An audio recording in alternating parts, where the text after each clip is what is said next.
गुरुजी, ये मैं पूछना चाहता हूँ कि बाबा जी की पर्ची बड़ी या प्रेमानंद जी महाराज जी की भक्ति? जी, बाबा जी की पर्ची बड़ी या प्रेमानंद जी महाराज जी की भक्ति बड़ी है? ये आप जो है भारत पाकिस्तान का नक्शा तुम बाबाओं को लड़वाने आए हो क्या? तूने ठेके ही ले रखा है महात्माओं को लड़वाने का कि कौन बढ़िया है? ये बता, तू बढ़िया है या तेरे पिताजी बढ़िया है? अब बता, हैं? तो बस दोनों सही है। उन्होंने बोला दोनों सही है। बेटा ज्यादा खुजली हो तो हवेली पे भी आ जाना। जी, सवाल ले लेते हैं। बोलो भाई। सतकोटि प्रणाम बाबा। खुश रहो। मेरा सवाल आपसे यह है कि आपने बोला कि विचार नए होने चाहिए लेकिन संस्कार पुराने होने चाहिए, लेकिन संस्कारों के नाम पे जो महिलाओं के साथ इतने सदियों से गलत होता आया है, उनको घर से नहीं निकलने दिया जाता है, उनको नौकरियां नहीं करने दी जाती हैं और सारे संस्कारों का बोझ सिर्फ महिलाओं पे दे दिया जाता है। सनातन के लोगों ने नहीं किया, इस देश की कुछ बुद्धि, इस देश की बुद्धिहीन लोगों ने किया है। इस देश में कुछ लोगों को सेकुलरिज्म का कीड़ा काटता और राजनीति का कीड़ा काटता, उन्होंने मतभेद किया है। हमारे सनातन ने तो महिलाओं को पीछे नहीं, बगल में नहीं, आगे रखा है। हम जब भी भगवान का नाम लेते हैं तो राम सीता नहीं कहते, सीताराम कहते हैं। हम जब भी भगवान का नाम लेते हैं तो श्याम राधे नहीं कहते, राधे श्याम कहते हैं।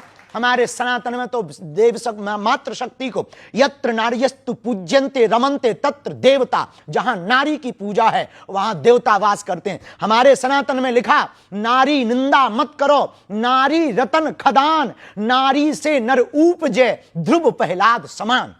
जी, तो हमारे सनातन धर्म ने, हमारी सनातनी परंपरा ने, हमारे वेदों ने, हमारे ऋषियों ने कभी भी मातृ शक्ति का अनादर नहीं किया, उनको सबसे आगे बैठाया है। बिना शक्ति के शिव भी अधूरे हैं।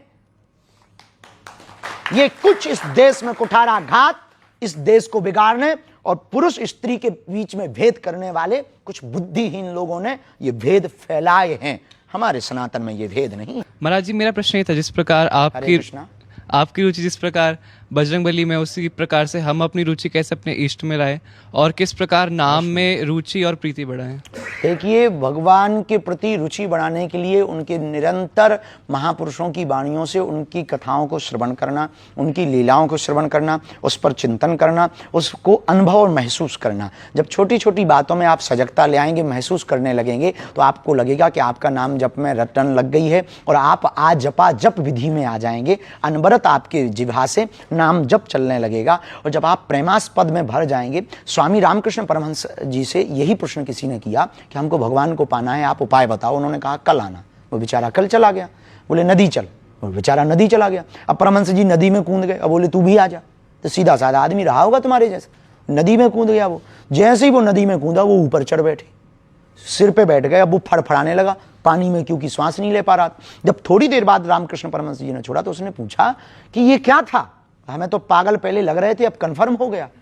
बोला हम पागल वागल नहीं है, तूने पूछा भगवान को कैसे पाएंगे तो उसका उपाय बताया। बोले ये थोड़ी उपाय है कि नदी में डुबाओ। बोले जिस प्रकार तू नदी में श्वास लेने के लिए तड़प रहा था, ऐसे ही तड़प जब तू परमात्मा के लिए अंदर ले आएगा तो परमात्मा की प्राप्ति होगी। तड़प को बढ़ाने के लिए प्रेम बहुत ज्यादा जरूरी है। तड़प को बढ़ाने के लिए उनकी लीलाएं सुनना बहुत ज्यादा जरूरी है।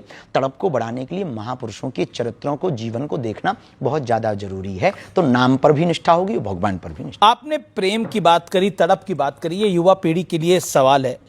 आपकी नजर में प्रेम क्या है, प्यार क्या है, लव क्या है? देखिए, अब लव का हमें पता नहीं, प्रेम का पता है। आजकल लव के बहुत से अर्थ हैं। प्रेम का मतलब है समर्पित हो जाना। प्रेम का मतलब है, बिंदु जी की एक बहुत अच्छी लाइनें थी, मैं अगर देखूं तो देखूं मगर तुम ना मुझको देखना, तुमने अगर देखा तो फिर मगरूर हो जाऊंगा मैं अगर चाहूं तो चाहूं मगर तुम ना मुझको चाहना, तुमने अगर चाहा तो फिर प्रेमी नहीं मजदूर हो जाऊंगा मैं। लेकिन